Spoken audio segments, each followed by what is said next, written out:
On voit donc très bien qu'ils fassent jour ou nuit. En fait, s'ils arrivent, les rapaces nocturnes, à repérer leur proie la nuit, c'est à l'aide d'une source lumineuse émise par la lune, les étoiles ou encore une ville environnante. S'ils sont plongés dans le noir complet, c'est comme pour nous. Ils ne voient absolument rien. Hibou grand-duc de Sibérie, c'est le plus grand rapace nocturne au monde. C'est déjà 1,80 m d'envergure, un poids de presque 3 kg.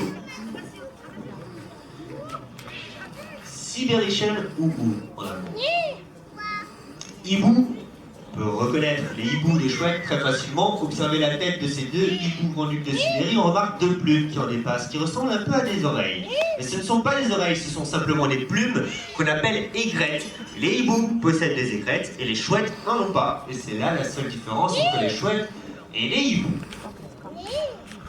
On entend que la dresseuse, alors, ils calculent bien les trajectoires, n'hésitez pas quand même à baisser la tête, hein, sinon ils vont vous décoiffer. Je disais, la dresseuse, on l'entend appeler ces oiseaux. En fait, les rapaces nocturnes entendent très près. Observez la tête, par exemple, de ce hibou grand-duc de Sibérie. Vous pouvez remarquer une bande qui en fait le contour, c'est ce qu'on appelle un disque facial. Ça leur permet tout simplement d'orienter les sons les environnants, car les oreilles qui sont de vous situées sur le côté, en décalé, pour avoir une meilleure perception 3D, c'est-à-dire qu'ils peuvent capturer les proies sans les voir sous la neige, par exemple. Des super prédateurs, c'est-à-dire des prédateurs capables de se nourrir d'autres prédateurs, comme les anomalars. Des oiseaux très puissants, vous pouvez observer leurs serres, sont impressionnantes, ils ont une très grande force de dents. Pas loin des 250 kg de pression par centimètre carré dans chaque serre. Petite différence de taille également entre ces deux individus.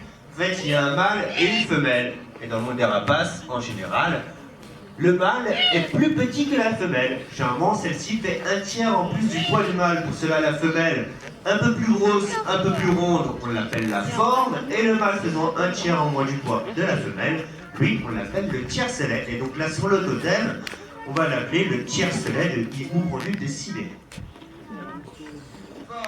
Donc, de hibou grand-duc de Sibérie est déjà rentré chez elle, le temps de le mettre dans sa volière.